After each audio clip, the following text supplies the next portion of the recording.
Hello, everybody. My name is Goncalo. I'm the co-founder and CEO of SyndicateRoom. SyndicateRoom is an equity crowdfunding platform and is the only UK-based investor-led platform. I'll get to what that means in a little bit. But there was just a graph there I noticed. Are you happy with information provided by equity crowdfunding platforms? And there was 100% no.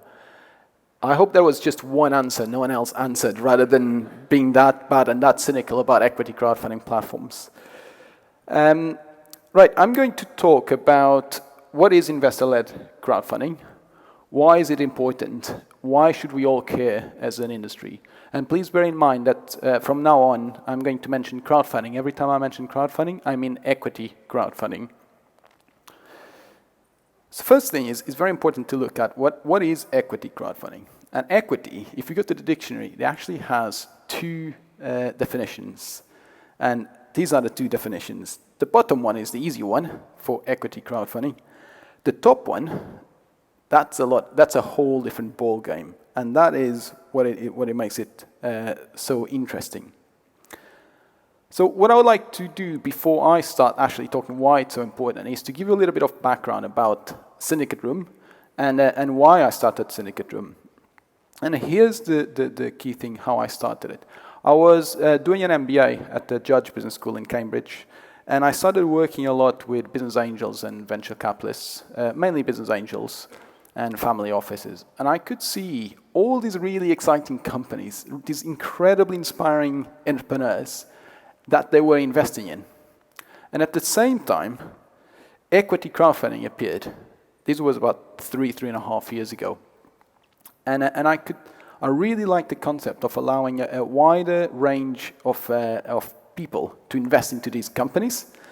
I absolutely love the idea that instead of having 50, 100,000 euros to invest into early stage companies, you could actually invest from much lower thresholds. What I didn't like was to see that there was such a clear difference between what the crowd was investing in and what angels were investing in. And bearing in mind what I was seeing and the deal flow that I was seeing with the business angels, and I could see how they were actually struggling to build syndicates that were big enough to close particularly larger funding rounds above €500,000 euros. And at the same time, I could see all these people, the crowd, wanting to have access to early stage companies, clearly having an appetite for that. And my thinking was very easy. Why are we not allowing the crowd to invest where the professionals want to invest in? I mean, why should the crowd be investing in the companies that the professionals don't want to invest in? It doesn't make any sense, right? And that's how I started, and that is the big difference between these two approaches. One, which is the typical equity crowdfunding, is the company-led, whereby a company dictates the investment terms, things like valuation. I don't know how many of you follow it, but it's a pretty hot topic in the UK at the moment, with some of the valuations at £300 million plus. The company will dictate, for example, what sort of share class the investors want. And guess what?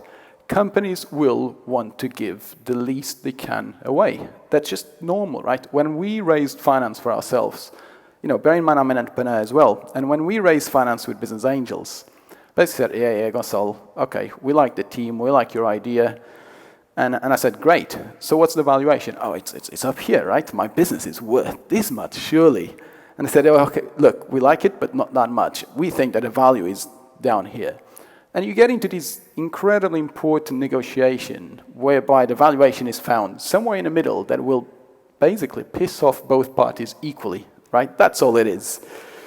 But the key part here is the top one, which is the investor-led approach, whereby the crowd has access to the same deals the professionals are investing, and very, very importantly, same terms, economic terms, so same class of shares, same price per share. What this means is that the crowd certainly has access not only to the companies the professionals are investing in, but more importantly, and that's the whole vision behind SyndicateRoom, is that on a pound per pound invested, everybody will make or lose the same amount of money. It doesn't matter if you invest £1,000 or €1,000 or $1 million. The whole point is that it's fair game for all the parties involved. And before you're thinking I'm having a bash at crowdfunding in a crowdsourcing conference, you'd struggle to find anyone more passionate about crowdfunding than I am.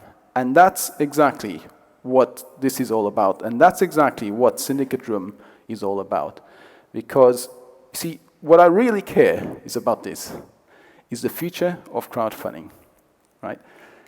To me, crowdfunding is not about today and next year, right? To me, crowdfunding is about 5-10 years' time, and where we will all be in 5-10 years' time, right? Particularly entrepreneurs like myself running your own platforms. How is this industry going to evolve? And it is imperative that the crowd on the equity crowdfunding side makes money from their investments. Otherwise, in 5 years' time, equity crowdfunding will be dead. Right? If there's no money coming out of equity crowdfunding, of people's investments, then why would people recycle their capital and keep on investing? Right? And that's just not sustainable. Right? We need, what I'm really, really passionate about is finding a way to make crowdfunding work. In 20 years' time, crowdfunding, we're not talking about 10 and 20 million pounds, we're talking about 10 and 20 billion pounds or euros going into early stage companies throughout all of the world. Right? We're not talking about, the amounts that we're talking about these days will be insignificant in 5 and 10 years' time. And that's really what excites me about crowdfunding. This is just the very beginning. For crowdfunding to disrupt in all these 5, 10, 20 years' time, it is incredibly important that 3 things happen. The first one is that it has to be sustainable for investors. Investors are investing. They will want a financial return. Yes, some companies unfortunately will fold and they will lose all their money in that particular investment.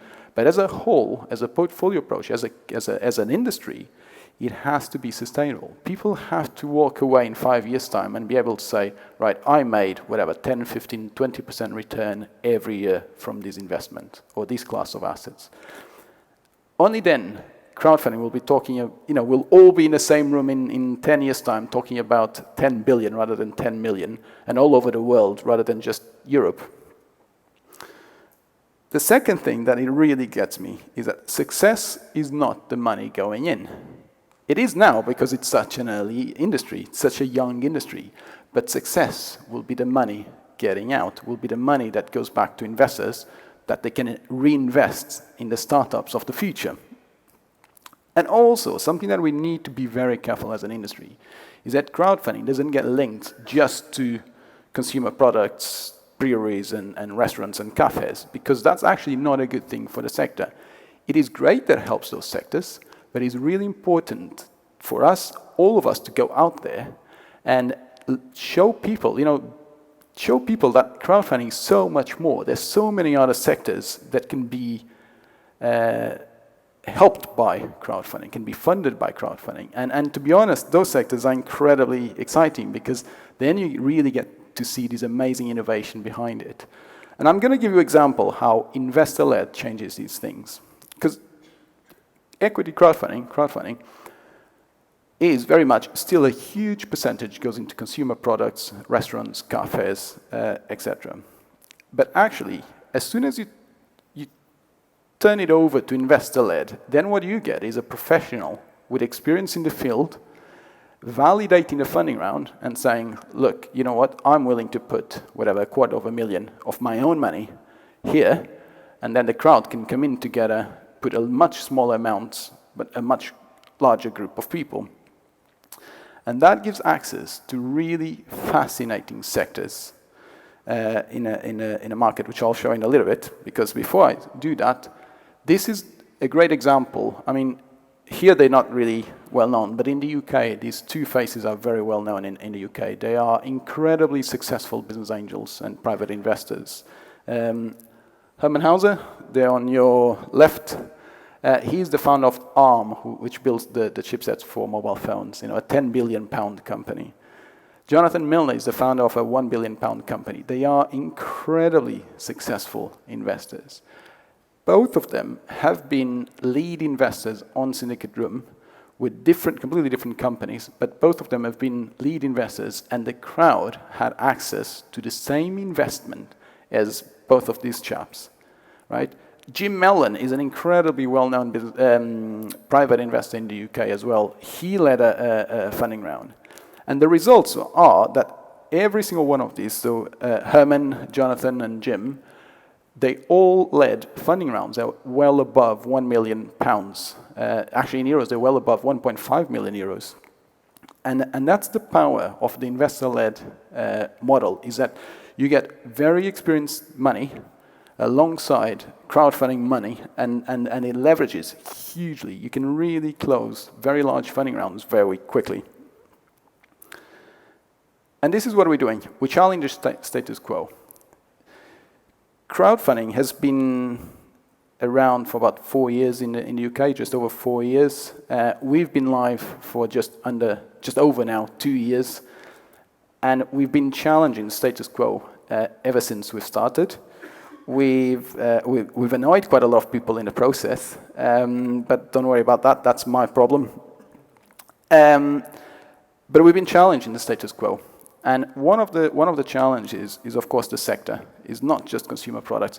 It has to be a lot more. Medtech, healthcare, engineering, really exciting stuff that can get funded via the investor-led model.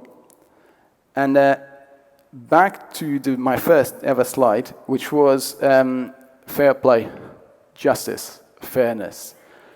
The professionals and the crowd have to invest under the same economic terms. On a pound or on a euro per euro invested, it has to be fair. Everybody will have to make or lose the same amount of money.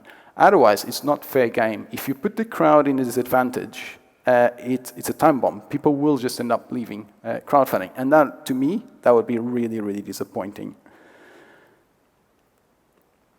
And here's the sectors. Look at this. This is so different from what crowdfunding is known about. It's unbelievable. Food and drinks, usually an incredibly strong sector in crowdfunding, only just over 3%. Consumer products are pretty much zero of our portfolio. But then when you get to biotech, medtech, engineering, things that make this world a much better place. That's what really exciting people. And one of the big differences that the investor-led model has is that because of the professional investor, and yes, you may argue that these are far more complex deals to understand, it doesn't matter. The crowd is actually not that stupid. They're really clever. We've been incredibly successful at funding ridiculously complicated deals because of this model. Because we're attracting a different type of people that crowdfunding typically attracts. Because for crowdfunding to go into the mainstream and really becomes a main source of capital for startups, it has to attract a different audience. It has to attract not only the small, very engaged, very passionate people like ourselves, but it has to attract people that are, some of them will be very wealthy, some of them very sophisticated, some of them both, but it has to attract everybody. It has to have something for everybody. And what we are doing with the investor-led model is, and this was not on purpose, by the way, this just, we noticed that that's what it started happening, and we thought, hey, great. But what we've been attracting is far more sophisticated, which they tend to be far wealthier investors. And I'll show you a slide in a little bit with some of the key metrics that we find on our platform compared to the market, that it's astonishing. Growth. Thanks to our investor-led model, right? We've only been live for about 2 years, which is half of the time of what the industry has been around in the UK. And the industry in the UK, as you may know, is actually going very, very well. But this is how our growth compares. So this first slide is actually not our growth. This is another company, and it's comparing it's basically angel list, non-syndicated versus syndicated deals. And you can see how much more the syndicated deals are, which are the blue line. This is how we compare with the market in the UK. These were our first 18 months. We are in red, The leading, or back then leading platform in the UK is in black. Yeah, that's black there. And you can see how much faster we are growing. Actually, this slide, I noticed on the way here on the plane when I was reviewing the presentation, it only goes until month 17. We are now at month 20, we're just starting month 25. Over there, month 17, we're at just over 20 million. As of today, we're just over 38 million, right? That's almost twice as much. That's how fast the investor-led model is growing. And the whole reason is because it's the one that has the legitimacy that people like wealth managers, IFAs, which are the financial advisors, need to bring very wealthy people in to back startups. And that is obviously, for me, it's incredibly good to know.